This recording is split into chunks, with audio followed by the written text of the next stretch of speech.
지난주 우리가 너무 귀한 이사예배 드렸는데요. 제가 우리 손대덕 집사님 그 이사 예배 때 여러분에게 약속드린 대로 제가 한국의 가장 훌륭하고 위대한 목회자 중에 한 분인 하영조 목사님의 글을 여러분에게 소개하는 것으로 말씀을 시작하고자 합니다. 그야말로 위대한 설교자가 남긴 명설교라고 밖에 할 수 없는데요. 한번 다시 한번 귀 기울여 들어주시면 감사하겠습니다. 인생을 즐겁게 만드십시오. 제목이 인생을 즐겁게 사십시오가 아니라 만드십시오. 분명 고 하목사님께서는 우리 신앙인들의 인생은 그냥 사는 게 아니라 만들어가는 것이라는 확신이 있었던 것 같습니다. 네, 인생을 즐겁게 만드십시오. 가진 자와 못 가진 자가 공존하고 배운 자와 못 가진 자가 함께하며 약자와 강자가 함께하는 공동체, 듣기만 해도 신기하고 놀랍지 않습니까? 바로 사도행전 공동체가 그러했습니다. 그들의 삶은 날마다 축제였습니다. 기쁨으로 나누는 공동체, 성령 안에서 하나 된 이 공동체는 천국의 모습을 보여줍니다. 교회에 와서 우울해하지 마십시오. 그야말로 오늘날 교회들이 반드시 주목해야 할 말이 아니겠어요? 교회에 와서 우울해하지 마십시오. 아무리 어려운 일이 있어도 우울하지 않기로 결단하십시오. 그러면 기쁨이 옵니다. 삶을 축제로 만드십시오. 함께 춤추고 먹고 말씀 듣고 기도하면 내가 바뀝니다. 우리 교회, 우리나라에서뿐 아니라 일본, 대만, 이스라엘, 아프가니스탄으로 가서 우울한 백성들, 고통스러운 사람들을 붙잡고 말씀을 주고 춤을 추고 사랑을 나누십시오. 이것이 교회입니다. 초대교회가 그렇게 했습니다. 날마다 성전 중심으로 보이고 나누는 축제의 삶을 살았습니다. 인생에 기쁨이 없고 우울하십니까? 인생을 즐겁게 만드십시오. 나를 기쁘게 하려고 하면 하나도 즐겁지 않지만 남을 도와주면 기쁨이 생깁니다. 자신을 축복하고 다른 이들을 축복하십시오. 기뻐하기로 결단하고 감사하기로 결정하십시오. 여러분, 저도 하영조 목사님 살아계실 때 온누리교회 정말 거의 매주 목요 찬양 제가 그 집회에 참석하면서 은혜를 참 많이 받았는데요. 이 하목사님께서는 인생의 마지막을 오랜 시간을 암으로 인해서 정말 많이 고생하시다가 하나님의 품으로 가셨어요. 머리가 다 빠지시고도 강단에서 힘있게 외치시던 목사님의 모습이 기억이 납니다. 이 하목사님은 이미 돌아가셨지만 이 글을 통해서 딱 저희 교회 들으라고 하신 말씀 같았어요. 아니요, 저를 향해서, 그리고 저희 교회를 향해서, 저희 교인들을 향해서 한국의 한 위대한 목회자가 다시 살아나서 우리 교회에게 전하는 메시지 같았어요. 보고 또 봐도 은혜가 되고 도전이 됩니다. 각색의 사람들이 모여서 공존하는 신앙의 공동체, 축제여야 하고 파티여야 하고 기쁨이어야 하는 이 공동체, 여전히 사람들은 교회에 와서 우울해하는 것 같습니다. 교회에 와서 아예 우울하기로 결단한 사람들이 모인 것 같아요. 이제 우리 새롭게 결단하십시다. 하목사님의 권면처럼 내 자신을 축복하고 다른 이들을 축복하기를 결단하십시다. 기뻐하기로 결단하고 감사하기로 결단하십시다. 아멘. 왜 그래야 합니까? 이것이 바로 예수님께서 그 핏값으로 세우신 이 땅의 교회가 보여줘야 할 모습이기 때문에, 그런 뜻에서 정말 오랜만에 우리 서로 인사하십시다. 오랜만이에요. 이렇게 인사하시면 좋겠어요. 인생을 즐겁게 만드십시다. 이렇게 우리 부부끼리도 하시고 우리 뒤에도 앞에도 옆에도 세 분씩 영목이는 조금 소리 작게 해도 괜찮아. 인생을 즐겁게 만드십시다. 인생을 즐겁게 만들자고 하는데 하나도 안 즐거운 이렇게 무거운 표정이야. 한 번 더 하영조 목사님께서 말씀하신 그대로 이번에는요, 교회에 와서 우울해하지 마십시다. 이렇게 인사하십시다. 시작. 서로 보시면서 교회 와서 인사하면서 우울해지는 것 같아요. 교회 와서 우울해하지 마십시다. 이 스피커 선 끊는 교회는 다른 교회 얘기고 우리 교회만이라도 교회 와서 우울해하지 마십시다. 여러분, 이것이 오늘 성경유에게 전하고자 하는 메시지입니다. 저 애기들 방 우리 설교 듣고 계시죠? 저 듣고 계시는지 모르겠어요. 우리 우울해하지 마십시다. 우울함을 선택하는 것이 아니라 기쁨을 선택하고 감사를 선택하고 찬송을 선택하고, 그래서 기쁨을 나누는 교회 공동체가 되기를 바라는 예수님의 마음. 우리는 오늘 그 예수님의 마음을 성경의 한 유명한 사건을 통해서 고스란히 전달받게 됩니다. 너무나 유명한 말씀이죠. 저는 오늘 이 예수님의 마음을 여러분에게 소개하기 위해서 소위 예수님의 첫 번째 기적의 장소라고 불리는 가나의 한 파티장으로 여러분과 함께 떠나고자 합니다. 잘 알고 계신 말씀이에요. 저도 오래되었지만 이미 말씀을 전했던 본문이기도 합니다.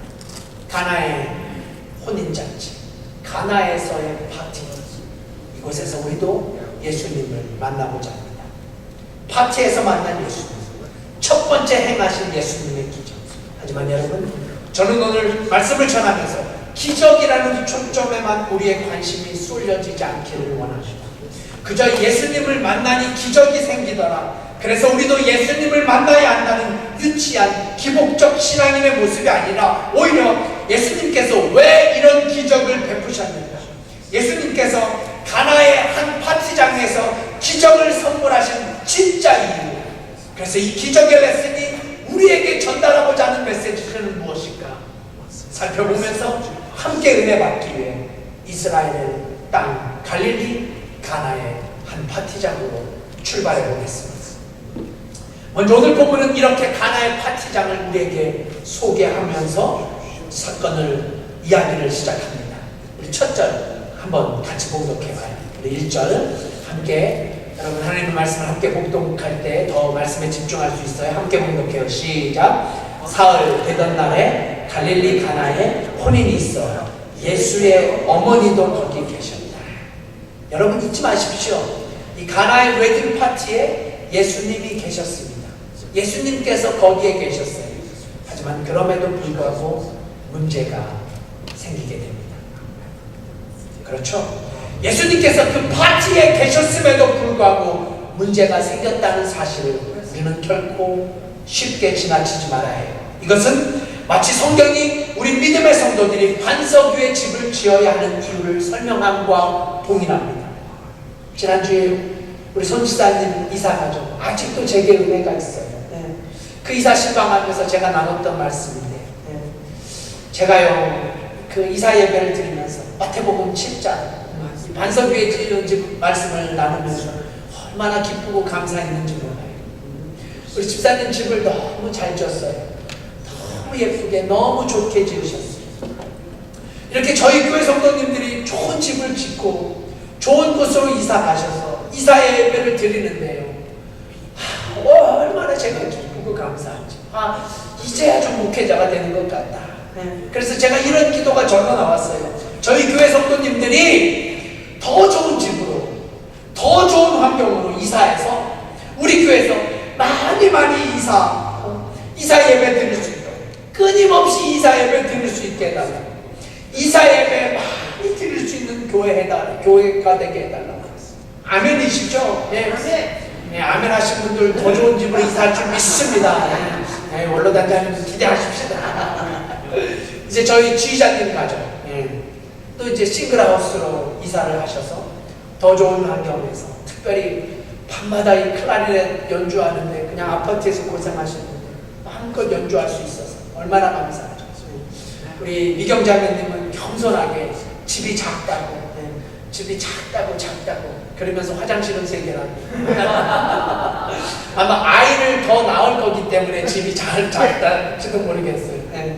우리 주의장님 댁도 이사하셨고, 또 우리 내일 모레면 태웅이네가, 우리 철미 성도님 정말 얼마나 제가 몇 달 동안 몇 번 이사하시느라고 고생 너무 많이 했어요. 이제 새롭게 마련된 아파트에서 열쇠 받았어 어제. 제가 얼마나 감사하고 기쁜지 모르겠어요. 좀 우리 태웅이네를 위해서 여러분 세게 기도해 주십시오. 우리 태웅이 엄마가 며칠 전에 이사 문제가 조금 날짜가 꼬이니까요. 사관님이 기도를 세게 해주지 않아서 아멘이야. 가슴이 철렁 내려앉다 가다고요. 그래, 사관이 더 세게 기도해야지. 그런 마음을 먹게 되는데요. 기도 세게 할 거예요. 여러분 기도 세게 해주십시오. 코사이너를 위해서도 기도해 주셔야 돼요. 이제 그야말로 계속 살 집이 마련되었습니다. 새로운 아파트에서 이제 학교 다녀야 되죠. 이제 저희들이 학교도 제가 지금 그 어포인먼트 해서 좀 진행 중에 있는데요. 몇 가지 문제들이 남아 있는데 우리 성도님들이 기도 세게 해주셔서 모든 일들이 잘 해결될 수 있도록 이사 잘하고 새롭게 더 좋은 이민 생활에 나갈 수 있도록 우리 남편도 빨리 돌아올 수 있도록 정말 더 좋은 이민 생활을 할 수 있도록 여러분들 간절하게 기도해 주실 수 있기를 부탁드립니다. 자, 다시 한번 반석의 집을 생각해 보십시다. 성경은 우리 믿음의 사람들이 살아야 할 장소가 어떤 곳이냐, 뭐 아파트냐, 투베드냐, 싱글하우스냐 이런 것을 따지는 게 아니라 우리 믿음의 성도들은 어디에 살든 그곳이 바로 반석 위에 세운 집, 그런 집에 살아야 한다고 강조합니다. 왜 그렇습니까? 왜 그렇다고 생각하세요? 반석 위에 집을 멋지게 세워서 세를 주라고요? 렌트 주라고요? 전세를 나서 돈을 좀 벌어야 하는 이유라고요? 아니요. 그렇게 반석 위에 멋지게 집을 써서 사람들로 하여금 부러움을 사라, 그게 아니었어요. 왜 그렇습니까? 반석 위에 집을 지어야 하는 이유를 성경은 분명하게 이렇게 설명합니다. 그래야 비바람을 이겨낼 수 있다고, 그래야 창수가 나고 홍수가 나도 버틸 수 있다고, 그래야 반석 위에 집을 져야 허리케인이 닥쳐도 이겨낼 수 있기 때문이에요. 그러니까 반석 위에 집을 지면, 그곳에 예수님을 모시면 그 집에는 이제 더 이상 비바람도 없고 창수도 없고 폭풍도 없고, 이게 아니라 여전히 비바람이 있습니다. 여전히 폭풍우가 몰아쳐요. 삶에서 여전히 홍수가 몰아닥치기도 합니다. 여러분, 지금 제가 무슨 말씀을 드리려고 합니까? 가나의 한 잔치집에서 예수님이 계셨습니다. 예수님께서 그 파티에 계셨다니까요. 예수님만 계셨던 게 아니라 그곳에는 예수님의 어머니이셨던 마리아도 있었고, 그리고 예수님의 제자들까지도 있었던 게 사실입니다. 하지만 이 잔치집에 문제가 생겼어요. 가나의 파티장에 프로블럼이 생겼어요. 예수님이 계신 곳이었는데, 예수님을 초대해 모신 장소였는데, 그럼에도 불구하고 문제는 여전히 생긴다는 이 가나의 한 파티장이 보여주고 있는 그야말로 불편한 진실. 물론 예수님께서 그 문제를 해결해 주십니다. 예수님께서 문제의 해결자가 되어주세요. 예수님께서 가나의 파티장에 있었던 문제, 오히려 그 문제가 더 큰 행복을 가져다 주는 그런 기적을 선물해 주셨습니다. 제가 이 부분은 다음 시간에 집중적으로 묵상하려고 해요. 사랑하는 구성빌라 한인교회 성도 여러분, 잊지 마십시오. 오늘 가나의 파티장에 예수님이 계셨습니다. 하지만 그곳에 문제가 생기게 돼요. 어떤 문제가 생겨요? 잘 아시는 내용. 어떤 문제예요? 3절에 나와있죠. 3절 함께 봉독해 보십시다. 시작. 포도주가 모자란지라 예수의 어머니가 예수에게 이르되 저희에게 포도주가 없다 하니. 이 말씀에 은혜 받는 분이 적지 않습니다. 특별히 포도주.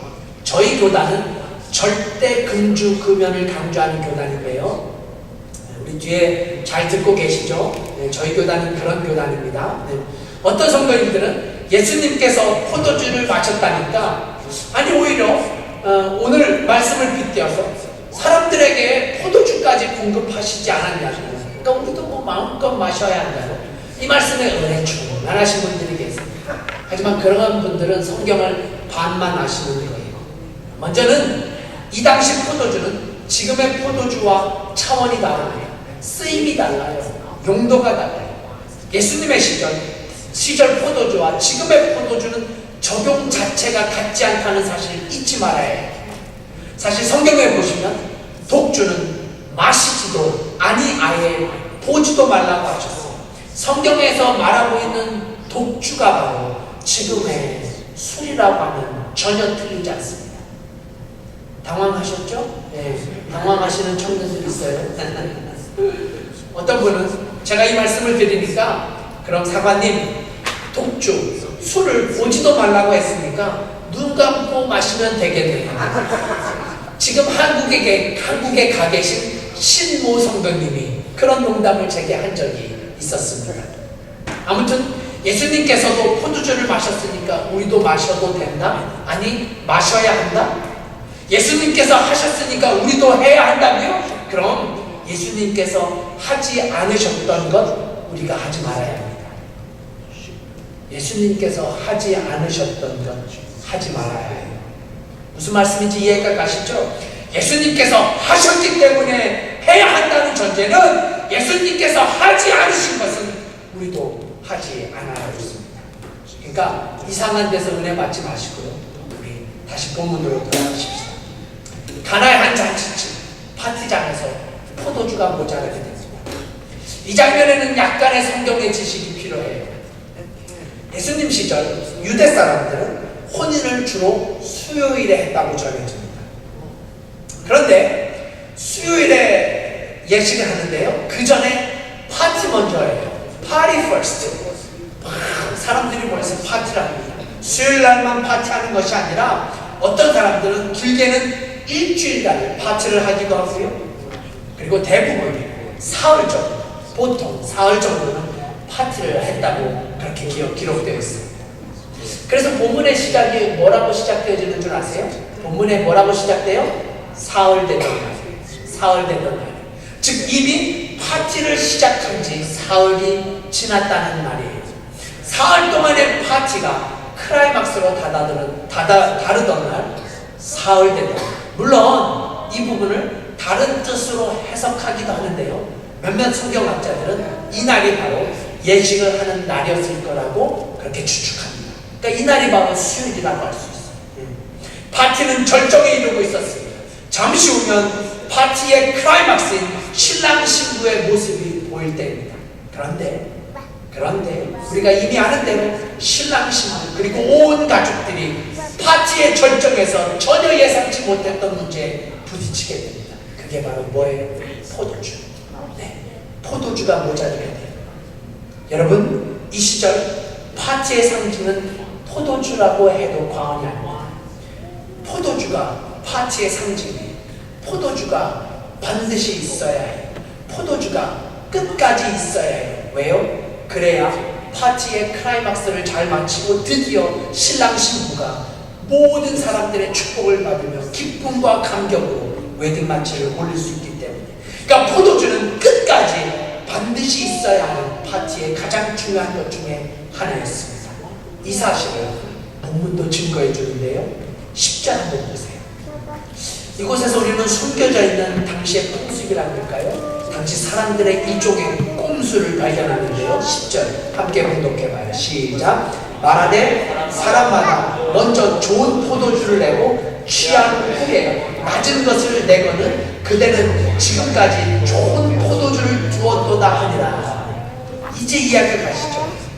당시 결혼식 파티에서 포도주라는 게 끝까지 남아있어야 하니까 사람마다 그러니까 모든 사람들이 처음에는 좋은 걸 내놓았다가 나중에는 좋지 않은 걸 내놓습니다. 왜요? 어떻게든 포도주라는 게 끝까지 남아있어야 했기 때문에. 그러니까 지금 가나의 파티장의 문제는 심각한 문제예요.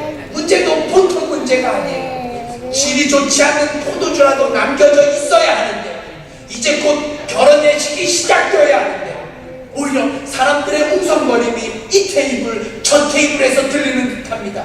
집주인과 가족들은 당황합니다. 포도주라는 게 어느 편의점에 갈 수도 없고 아무리 24시간 오픈한 곳 스토어가 있어도 포도주는 구할 수 없었어요. 그런데 그때 이 커다란 문제가 예수님에게로 전달이 됩니다. 실은 예수님이 아니라 예수님의 어머니였던 마리아에게 이 문제가 전달이 됩니다. 그래서 대부분의 학자들은 이 가나의 잔치집이 예수님과 관계가 있는 집안이었을 거라고 설명합니다. 어떤 학자들은 예수님의 이모집이었다고, 그러니까 마리아 여동생인 살로메의 집이었다고 설명하기도 하고요. 어떤 학자들은 아주 가까운 친구나 이웃, 이웃 사촌 집이었을 거라고도 설명합니다. 뭐 이런 건 중요하다고 생각하지 않고요. 우리가 이 사실에 대해서는 정확하게 알 수는 없지만 분명한 것은 예수님과 이 가나의 잔치집은 전혀 모르는 사이가 아니라는 거예요. 분명 가족이건 친척이건 이웃이건 깊은 관계가 있었던 집안이에요.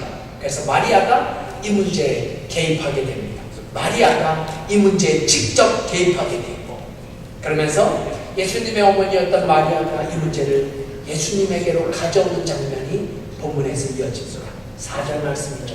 함께 말씀에 집중하면서 함께 4절 그 시대를 좀 그려보시면서 분독하십시다. 시작. 예수께서 가라사대 여자여 나와 무슨 상관이 있나이까 내 때가 아직 이르지 못하였다. 제가 이 부분은 다음 시간에 조금 더 설명드릴 거예요. 이 부분까지 하면 너무 이렇게 그 설교가 그 가지가 많아질 것 같아요. 왜 예수님께서는 어머니를 여자라고 불렀을까? 또한 내 때가 아니라고 말씀하시는 그때는 무슨 의미입니까? 이런 질문들이 생기는데요. 그냥 남겨두세요. 제가 다음 시간에 제대로 잘 설명드리도록 하겠습니다. 4절을 보면 예수님께서는 어머니의 부탁에 어떻게 하셨어요? 거절하셨습니다. 그렇죠. 분명히 거절하셨어요. 하지만 마리아는 여전히 믿고 있었던 것 같아요. 이 가나의 잔치집에서 결혼 파티의 최절정에서 예수님께서 뭔가 하실 거라는 믿음이 있었어요.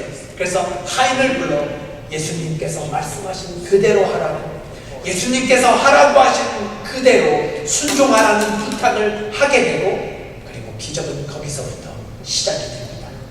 물이 포도주가 되는 예수님의 첫 번째 기적은 그렇게 출발됩니다. 여러분, 그럼 우리가 묻고자 하는 질문으로 돌아가서 왜 예수님께서 이런 기적을 보이셨을까요? 우리가 이 장면에서 반드시 배워야 할 영적 교훈이 있는데요. 왜 예수님께서는 자신의 때가 아직 이르지 않았음에도 불구하고 그 기적의 시작을 가나의 한 파티장에서 보이셨을까요? 왜 그렇습니까?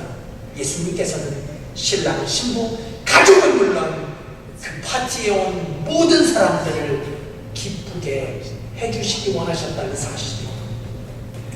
잘 들어주십시오. 예수님께서는 가나의 한 파티장에 온 모든 사람들이 기뻐할 수 있도록, 기뻐해야 할 파티가 온전한 파티가 될 수 있도록 예수님은 드디어 자신의 때를 당겨서까지 공생의 첫 사역의 문을 여십니다. 제가 오늘 말씀을 준비하면서 옥하는 목사님의 책에서 참 많은 은혜를 받고 말씀을 전하는데, 옥 목사님은 이 장면에서 우리가 매우 중요한 예수님의 마음을 읽을 수 있어야 한다고 강조합니다. 이 예수님의 첫 기적의 장소가 된 가나의 한 파티장, 그저 예수님을 만나 그분께 순종하면 대박이 터진다라는 식으로만 이 사건을 묵상하지 말고, 이 장면에서 당신의 때를 당겨서까지 기적을 보여주신 예수님의 마음을 우리가 느낄 수 있어야 한다는 거예요. 그래요. 이것이 예수님의 마음이에요. 이것이 예수님의 심정이에요.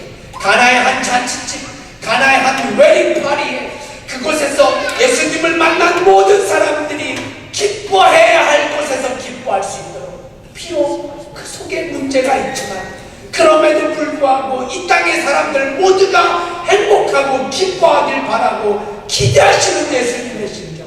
네, 이것이 바로 우리가 기쁨을 선택해야 하는 이유가 아니겠습니까? 우리 믿음의 성도들이 우울하지 않기로 결단해야 하는 이유, 아니 우울함을 넘어서서 천국의 기쁨을 나누는 교회 공동체가 그 안에서 우리 믿음의 성도들이 기뻐해야 하는 가장 중요한 이유, 왜냐하면 그것이 바로 예수님의 마음이기 때문이에요. 이것이 바로 예수님의 기대요, 예수님의 바람이기 때문이에요. 옥 목사님은 그분의 책에서 이 부분을 설명하면서 성도들의 허락된 기쁨, 허락된 기쁨이라는 표현을 씁니다. 너무 멋진 표현 같지 않아요? 허락된 기쁨. 제가 이 부분에는 욕하는 목사님의 저서인 요한이 전한 복음이라는 책의 내용을 그대로 전해볼게요. 123페이지부터 시작된 이 옥 목사님의 글은 이렇게 이어집니다. 잘 들어보세요. 본문을 설명하는 부분이에요. 이것이 우리에게 주는 교훈은 무엇입니까?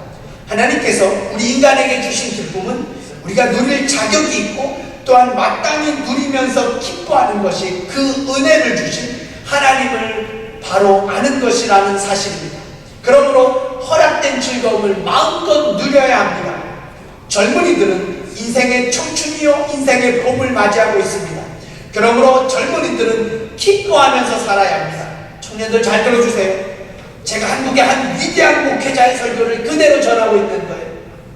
성인이 되면 결혼해서 가정을 이루고 한평생을 살아갑니다.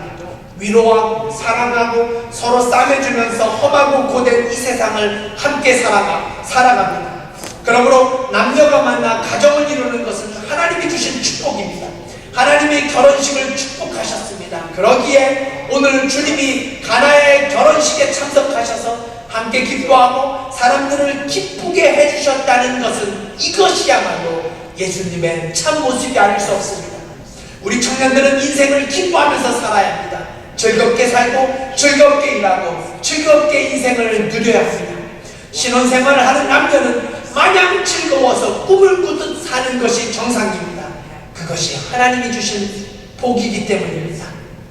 아니 여러분, 아니 우리 청년 여러분, 제 마음이 그대로 전달돼. 아니 어쩜 이 말씀이 지금 저희 교회 누군가를 꼭 집어서 하는 말씀 같지 않으세요? 아멘. 아멘. 네. 제가 이미 구세군 캠프장에서 새벽 3시까지 말씀 준비를 마쳤어요. 그리고 집에 와서 내 말씀을 이렇게 증거하는데요, 정말 하나님의 섭리가 느껴지는 거예요. 네, 그래요. 신혼생활하는 분들, 우리 콩 승리자매 부부, 또한 사랑을 시작하는 커플, 사랑하는 커플들, 그리고 또한 이제 곧 사랑을 시작하려는 지체들, 우리 청년들은 마냥 즐거워서 꿈을 꾸듯 사는 것이 정상이라고 합니다. 왜냐고요? 그것이 하나님의 마음이기 때문이에요. 그것이 바로 하나님의 기대예요. 그것이 바로 하나님의 심정이에요. 자신의 때를 앞당겨서까지 파티에 참석한 모든 사람들이 기뻐하고 즐거워하는 것. 옥 목사님은 이 파티장의 사람들이 바로 우리 성도들의 모습이어야 한다고 강조합니다. 그렇습니다. 사랑하는 구세군 빌라님교회 성도 여러분, 여러분 지금 예수님의 이런 기대를 느끼고 계십니까? 이 빌라 땅에서, 혹은 뉴저지 땅에서, 혹은 한국의 부산에서, 이곳에서, 저곳에서 우리의 삶을 살아가면서 하나님께서 여러분에게 기대하고 계신 그분의 마음을 느끼실 수 있으신가요?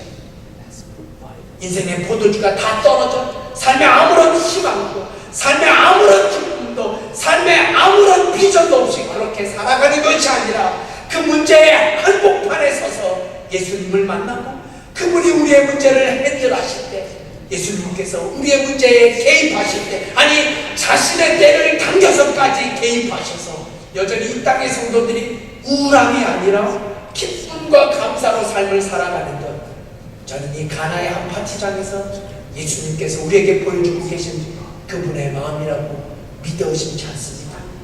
여러분, 제가 이쯤 조금 더 옥하는 목사님의 글을 소개하고 싶었어요. 옥 목사님은 청년들의 삶을 설교하면서 청년을 넘어선 이 땅의 모든 성도들에게 이런 삶의 모습을 권면합니다. 이 말씀은 청년뿐 아니라 가정 있는 모든 사람들에게 해당되는 말씀이에요. 잘 들어보세요. 제가 지금 그대로 읽는 거예요. 그분의 설교. 우리의 가정은 즐겁게 살라고 하나님께서 주신 선물입니다. 우리 뒤에 엄마 아빠들 잘 듣고 계셨으면 좋겠어요. 네. 우리 가정은 즐겁게 살라고 하나님께서 주신 선물이에요. 하나님이 주신 것이니까 즐겁게 누려야 합니다. 매일 즐겁게 살아야 될 부부들이 제자 훈련을 별미로 집에만 들어오면 식구들과 대화도 하지 않고 한쪽 구석에 앉아 성경만 붙들고 있는 것은 바람직하지 않습니다. 은혜 받았다고 해서 집에만 오면 골방에 들어가서 무릎 꿇고 기도만 하고 앉아있으면 하나님의 축복을 제대로 누린다고 할 수 없습니다. 하나님이 즐기라고 주신 것을 즐길 줄 아는 것이 인생을 사는 성도들이 사는 지혜입니다. 여러분, 이제 오국하는 목사님도 이 땅에 더 이상 계시지 않습니다. 그야말로 하용조 목사님과 더불어 한국 교회사에 더없이 큰 획을 그으신 큰 목사님이신데, 오늘 이 두 분의 명설교가 제게 하시는, 제 가슴을 칩니다. 제게 말씀하신 것 같아요. 제가 요즘 우울해질 것 같아서, 사실 이번에는 제가 구세군 캠프에서 주일 오기가 정말 쉽지 않았어요. 우리 정교님도 잘 아실 거예요. 쉽지 않았어요. 우울해지는 것 같았어요. 평소에는 별 어려움이 없었는데 오늘 제가 이 주일을 지키기가 보통 어려웠던 게 아니에요. 저희 아내가 캠프장에서 그래요. 아니, 우리가 놀러 가는 것도 아닌데 주일날 예배 드리러 가는데 이렇게 힘들어야 하냐고, 우울해질 수 있지 않겠어요? 더군다나 제가 요즘 교회에 기대치 않았던 여러 문제들과 부딪히면서 잠시 우울해질 수 있었던 제게 하용조 목사님, 오카노 목사님께서 제 자신에게 주시는 말씀 같았어요. 얼마나 제게 은혜가 되고 도전이 됐는지 몰라요. 바라기는 저는 말씀을 준비하면서 설교하면서 오늘 이 말씀이 저에게는 물론 저희 교회 모든 분들의 마음 깊은 곳에 새겨지는 명설교가 되었으면 좋겠어요. 자, 이 두 번의 명설교를 가슴에 담고 다시 한 번 더 가나의 파티장을 생각해 보십시다. 제가 아무리 다른 이유를 찾아보려고 해도 예수님께서 왜 이 첫 번째 기적을 보이셨을까? 답이 나오지 않았어요. 주님의 때가 아직 이르지 않으셨다고 말씀하셨는데, 그런데 그럼에도 불구하고 왜 예수님께서는 이상한 기적으로 우리를 당황케 하셨을까요? 정말 아직도 그 이유를 모르시겠습니까? 아니죠. 이제 그 이유가 분명합니다. 하나님의 사람들, 예수 믿고 인생의 참 구원을 경험하고, 그래서 함께 먹고 함께 말씀을 듣고 함께 기도하는 믿음의 성도들이 기뻐할 수 있도록, 우리가 기쁨의 삶을 살아갈 수 있도록, 여전히 어려움이 있지만, 여전히 삶에 거대한 문제들이 닥쳐오지만, 여전히 저의 삶 속에서도 목회 가운데도 또 문제가 있고 우리 교회도 문제가 있지만, 그럼에도 불구하고 함께 찬양하고 함께 기뻐할 수 있도록, 하늘의 허락된 기쁨을 누릴 수 있도록, 당신의 때를 어기고도 사람을 먼저 생각하셨던 예수님, 그 예수님이 바로 가나의 파티장에서 만난 예수님, 아니 지금 오늘 우리의 이 예배 속에서 만나주시는 그 예수님인 줄 믿습니다. 이제 그 예수님의 기대대로 저와 여러분, 우리 구세군 교회가 그야말로 우리에게 허락된 기쁨으로 인생을 즐겁게 만들어가는 우리 모두가 될 수 있기를 주님의 이름으로 축원드립니다. 이제 제가 말씀을 마치면서요, 여러분에게 간곡하게 부탁을 드립니다. 이제 설교를 마쳤어요. 다음 주일은 그야말로 허락된 기쁨을 나누는 주일입니다. 귀한 주일이에요. 구세군의 새 교회가 아주 오랜만에 뉴욕 구세군교회, 뉴저지 구세군교인들이 한자리에 모이는 주일입니다. 더군다나 필라 구세군교회는 말할 수 없는 허락된 기쁨이 있습니다. 왜요? 우리 동네에 살기 때문에. 우리 동네에 삽니다. 그래서 뉴욕에서 뉴저지에서 2시간 반, 3시간을 예상하고 떠나야 해요. 정말 멀리 오시는 분들에게 저희의 기쁨을 마음껏 전해주셨으면 좋겠어요. 물론 여전히 서먹서먹하죠. 뭐 2-3년 만에 한번 보는데 서먹서먹하죠. 하지만 그저 구세군교회, 구세군교단, 같은 교단, 같은 구세군, 이런 저차원적인 접근이 아니라 우리 모두 다가 그리스도의 자녀들이 아니던가요? 우리 모두 다가 십자가 분명들인데, 얼굴도 이름도 잘 모르지만 옛날 초대교회가 그랬듯이 우리가 모여서 함께 말씀을 듣고 함께 찬양하고 함께 먹고 함께 춤추고 함께 기뻐하고, 그럴 때 우리의 파티장에서, 벅스카운티 타일러 공원 그 파티장에서 우리도 예수님을 만나고 경험하게 될 줄 믿습니다. 여러분 잊지 마십시오. 다음 주일은 우리에게 허락된 기쁨을 누리는, 아니 다음 주일뿐 아니라 오늘도 내일도 그 다음 주일도 우리에게 허락된 기쁨을 마음껏 누리는 교회, 허락된 기쁨을 거절하는 것이 아니라 허락된 기쁨을 감사함으로 반응하는 교회, 허락된 기쁨을 마음껏 나누는 교회, 허락된 기쁨을 온전히 누리는 성도. 제가 마지막으로 한 번 더 고 하용조 목사님의 그 글을 선물하고 싶어요. 여러분, 인생에 기쁨이 없고 우울하십니까? 인생을 즐겁게 만드십시오. 나를 기쁘게 하려고 하면 하나도 즐겁지 않지만 남을 도와주면 기쁨이 생깁니다. 제가 요즘 하는 경험이에요. 자신을 축복하고 다른 이들을 축복하십시오. 기뻐하기로 결단하고 감사하기로 결정하십시오. 이것이 가나의 한 파티장에서 만난 예수님, 그 예수님께서 우리에게 기대하시는 성도들의 삶입니다.